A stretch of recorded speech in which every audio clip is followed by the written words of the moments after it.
What's the purpose of our party? What's our job? Why are we here? We're currently in opposition, but we don't exist to be in opposition.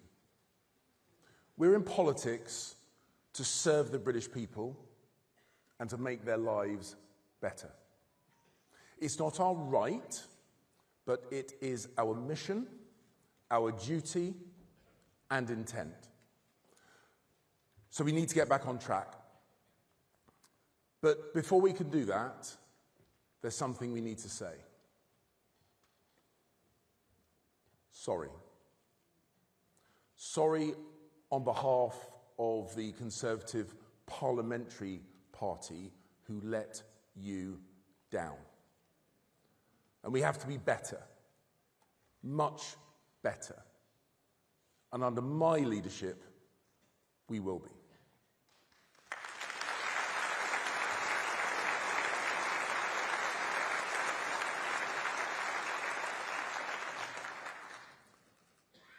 The British people are never wrong. The British people told us to go and sort ourselves out. Let's not make them tell us again. Because if we wallow in self-pity and blame other parties, if we look backwards instead of forwards, if we focus on what we are against rather than what we are for, if we're complacent and just wait for the political pendulum to swing back to us, we might as well go home now. I hadn't planned to run for leader. I could have taken the easy option, sat this one out, spent more time with my wife, with my boys, with my Warhammer figures.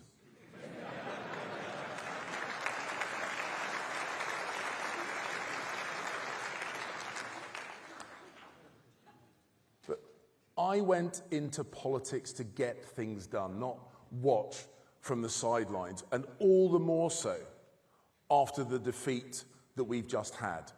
I need to do this for the party that I love and for the country that I love. My mum came here from Sierra Leone in the 1960s. And my father grew up on a council estate in Downham in southeast London.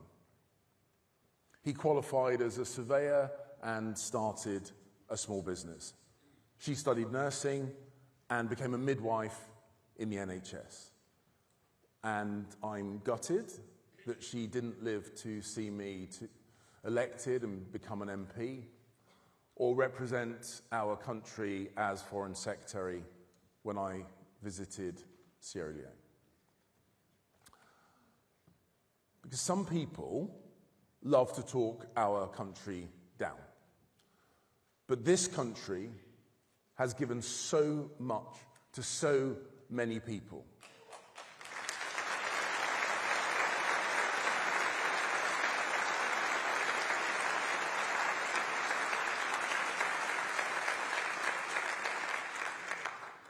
Including my family. Now, both my parents were in the business of optimism, the business of the future. Because what can be more optimistic than helping people buy their own home, or bringing thousands of newborn children into the world like my mum did? That's what a politician and a political party should be for and should be. Optimistic, believing in the future, but also doing the work to build that future. As you know, my wife, Susie, recently battled with breast cancer. And when we found out she had cancer, it rocked our lives. I could hardly speak. Our boys were distraught. But because of the amazing professionals, the doctors and the nurses of the NHS, her life was saved. So to all those in the NHS, I say thank you.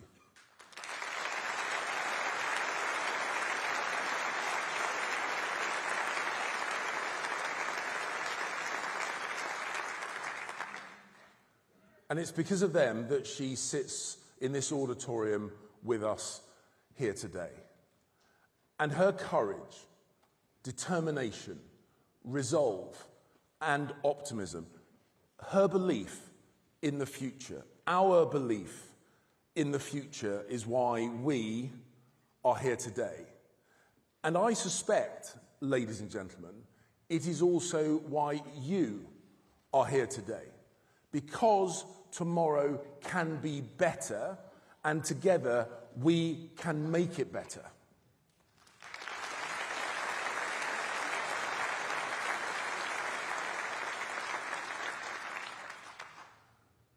It's perhaps no surprise that I followed in my parents' footsteps. Small business and then public service. Optimistic, believing in a better future, but also doing the work, doing the hard yards. Because getting from my childhood home to this stage wasn't straightforward. I grew up a mixed-race kid in Lewisham. Now, at 19, I joined the regular army, but I got injured and I had to drop out. So I joined the reserves and served for over 30 years in the Royal Artillery, finishing as a lieutenant colonel. Now, I don't pretend to be a war hero, but I did command a battery in Bristol of 100 soldiers. And one day, I got the call.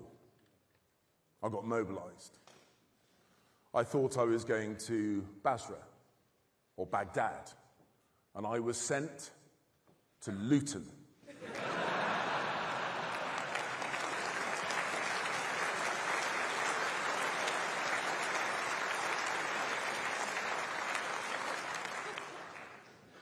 At work, I spent a decade in the publishing industry, but like many, I got made redundant. So I set up a small business. And we made some money, never a lot of money. And after the 2008 crash, we made no money at all. So I know what it is like to take risks, to run a small business, to work crazy hours, to put food on the table. I know what it's like to stumble and to fall and to get up again and again and again.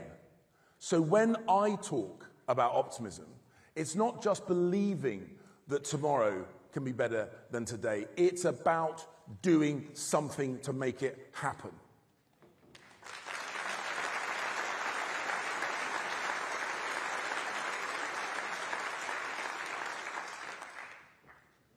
My political hero was Ronald Reagan, and he knew what optimism was. Even in the depths of the Cold War, he made Americans want to vote for a conservative. Not reluctantly, but with enthusiasm. And then what did he do? He cut taxes. He cut regulation. He boosted military spending, and he won a landslide. So let's be more like Reagan. Let's be enthusiastic, relatable, positive, optimistic. Let's be more normal.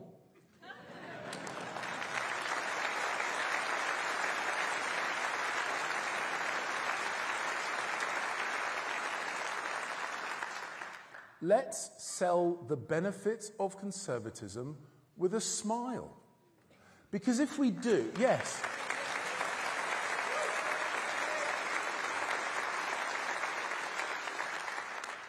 Because if we do, we can see off the threat from Reform and the Lib Dems and win back Labour and re-energise those Conservatives who stayed at home at the last general election, get them off the sofa to the ballot box and voting Conservative again.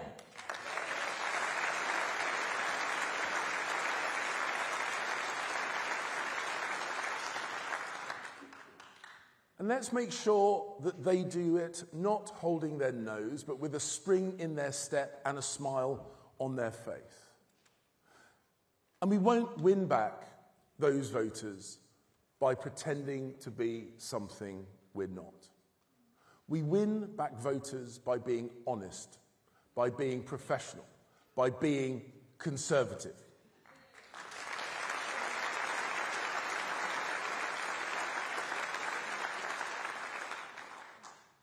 And let's remind ourselves what our great party has done for this country.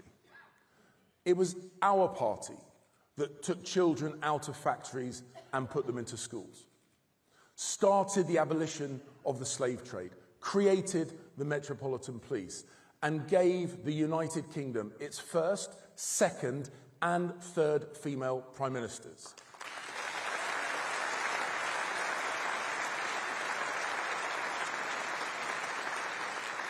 It was our party that passed equal marriage, quadrupled clean energy, raised education standards. It was our party that delivered Brexit, cut crime, created 800 jobs for every single day that we were in office. That, ladies and gentlemen, is a legacy that we should be proud of.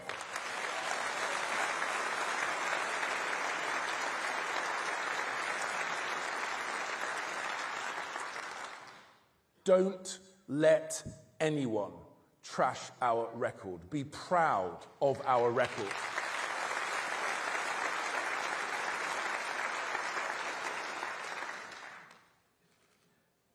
And compare that with what we saw at the Labour Party conference just last week.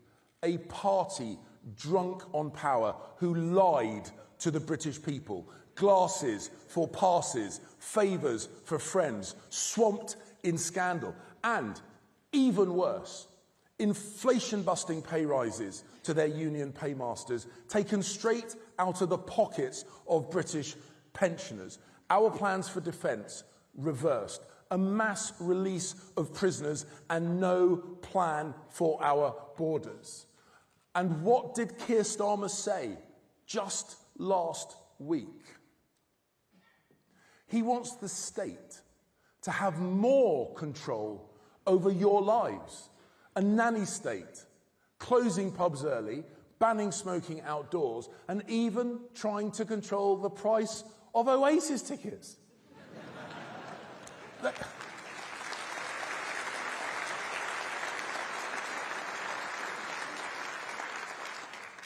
They are completely out of their depth. And we need to be ready. And we need to hold them to account. Not next year, or in 2030, or after that, but now.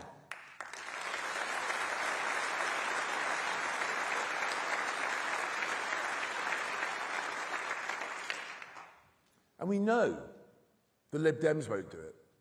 They're too wet. And in the case of Ed Davey, soaking wet.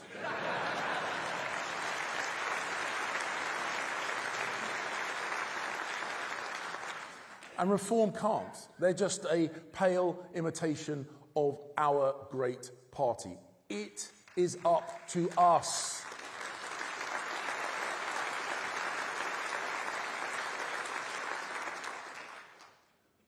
And never forget, Reform didn't deliver Brexit.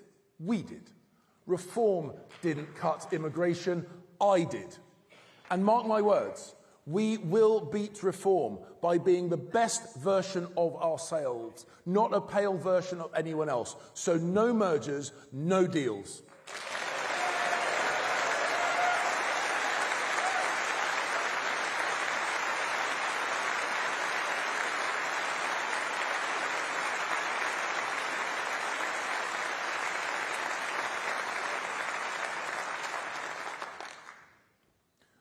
And if we are the best version of ourselves, if we sell conservative values, if we're proud of our record and confident in our future, we will win the country. Because Farage and Starmer are two sides of the same coin.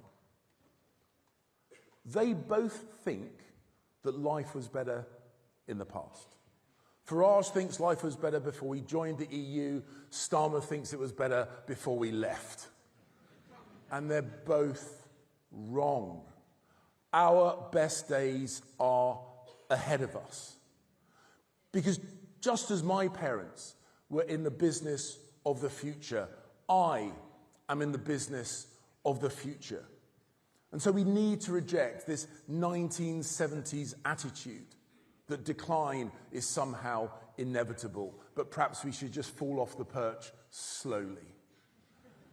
We need to direct our focus, not in the rearview mirror, but at the road ahead.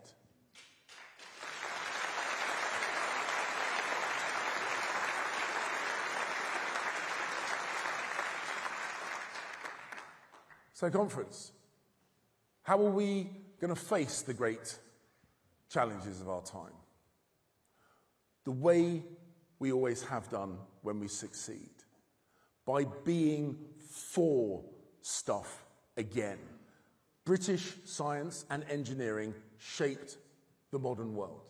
We are the country that gave the world the vaccine twice, the steam engine, the light bulb, the World Wide Web, the bicycle, the tank, the people who split the atom. We need more, yes, we can, both from our party and for our country. We need to build more homes so that we can build a new generation of optimism in the tradition of Macmillan and Thatcher. We need to cut the cost of childcare so people can build a family. We need to cut red tape so we can build the energy and the transport infrastructure we need, but do so more cheaply and more quickly. We need to build, and remake the argument for conservatism, for capitalism, by our actions, not just our words.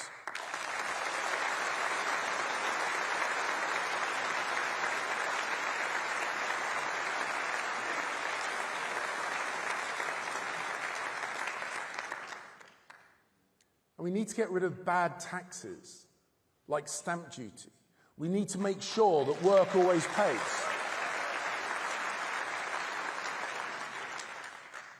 We need to make sure that work always pays, and that the state never takes more than half of any pound that you have earned. And let's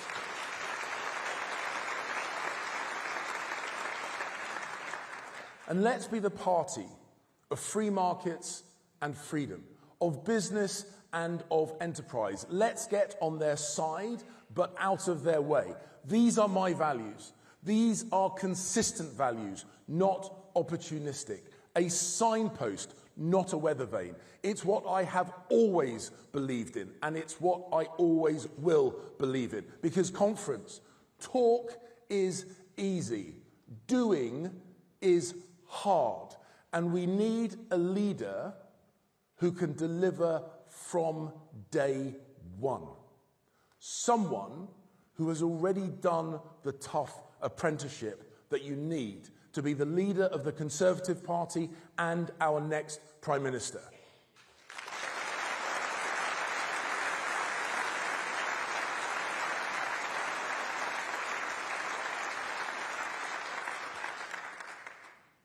I led the Conservatives on the London Assembly, where I reformed and upgraded the London Fire Brigade, taking on the unions and winning. That was a tough apprenticeship. On the Metropolitan Police Authority, I kicked out corrupt coppers, and that was an important moral apprenticeship. As Conservative Party chairman, I got our candidates selected in record time so that we could fight that 2019 general election. And I got our campaign machine ready to fight. And yes, we won the biggest majority since Margaret Thatcher. We got Boris elected and we got Brexit done.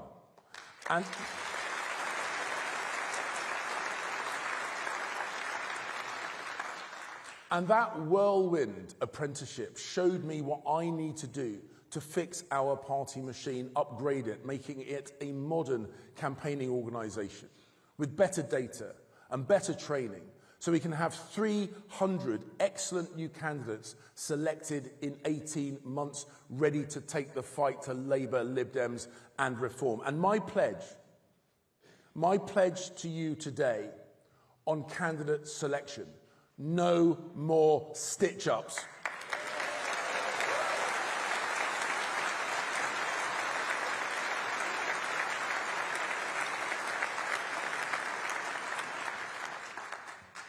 Conference.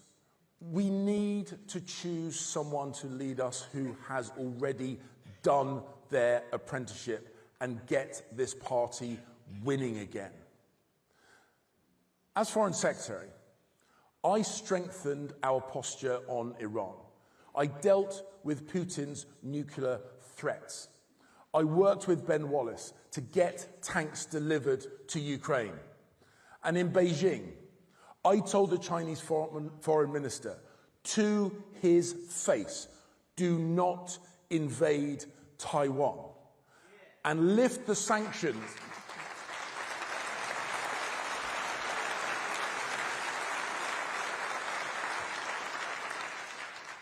And I told him directly to lift the sanctions on my parliamentary friends, even those who have decided to run against me.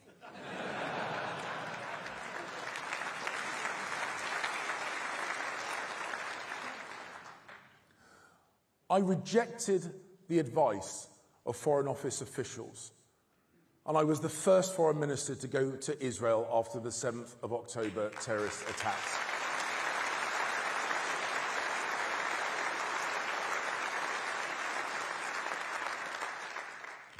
Because leadership is about standing by your values and standing shoulder to shoulder with your allies and friends. And I, today, restate my unwavering support to the people of Israel and their right to defend themselves.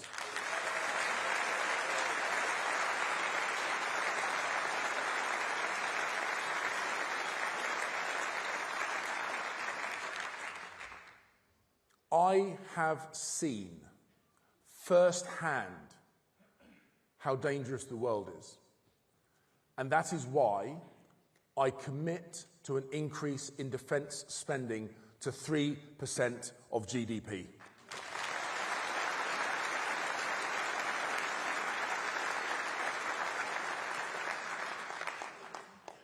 Because it's not enough to talk tough. You have to be willing to be tough. It's why, within weeks of becoming Home Secretary, I introduced immigration controls that are now cutting net migration in half. I didn't complain about immigration or walk away from the challenge. I got it down by 300,000 people a year.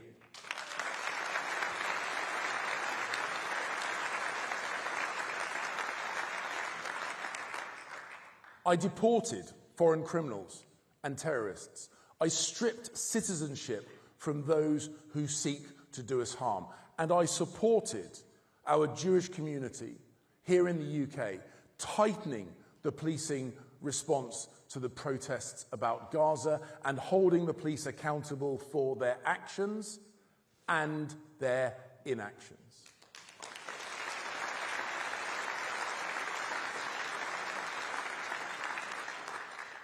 The point is, we can deliver for the British people once again with the right leader, with me as your leader.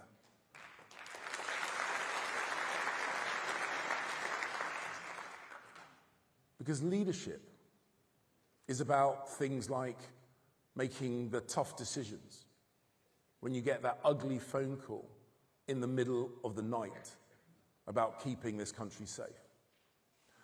And because I've been there, because I know in detail what the government should be doing right now, I know in detail how they're failing.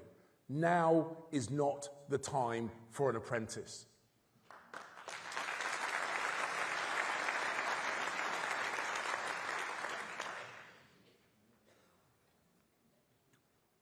I'm not doing this because I want to be something. I'm doing this because I want to do something. Renew? Yes. Rebuild? Yes. To deliver for our party? Yes. but mainly to deliver for our country. And the Labour Party has not wasted 1 second in undoing our work. So we must not waste 1 second getting back to work. I can unite this party around Conservative values. I can hold Labour to account for their failures and take us back into government in 4 short years. Because the people in this room, standing for election in May, can't wait a day longer than is necessary for us to get our house in order. There is no time to lose, and I don't lose.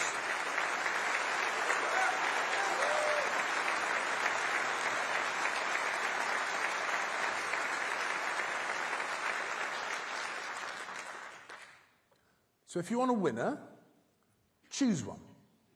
Choose someone who can deliver results, who can communicate effectively, and who campaigns relentlessly.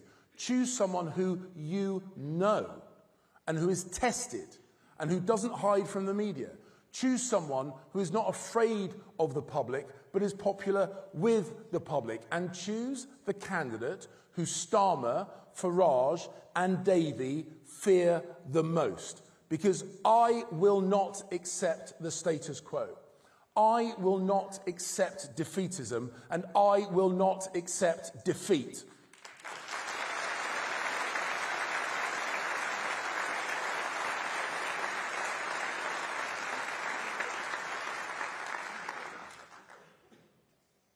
Everyone running in this leadership contest needs to ask themselves, do they want to be the leader, or do they want to lead? And I know what I want to do. I want to get the heel of the state off of your neck, get their noses out of your business, and get their hands out of your pocket.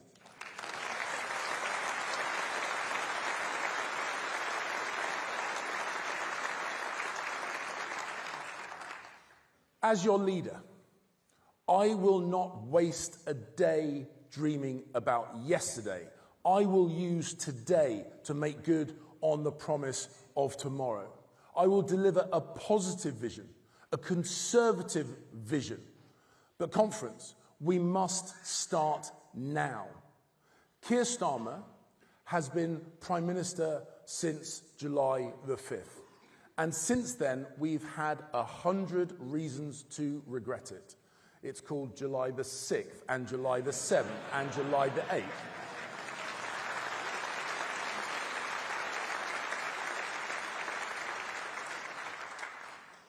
And I don't know about you, but I don't want to live under a Labour government for 1 minute more than we must. So it's in our hands, yours and mine, to turn this around. And we can. Because the facts of life, the simple desire to aspire and achieve, to provide safety and security for your family, to own a home, to build a life and give your children a better tomorrow than today. These are conservative facts.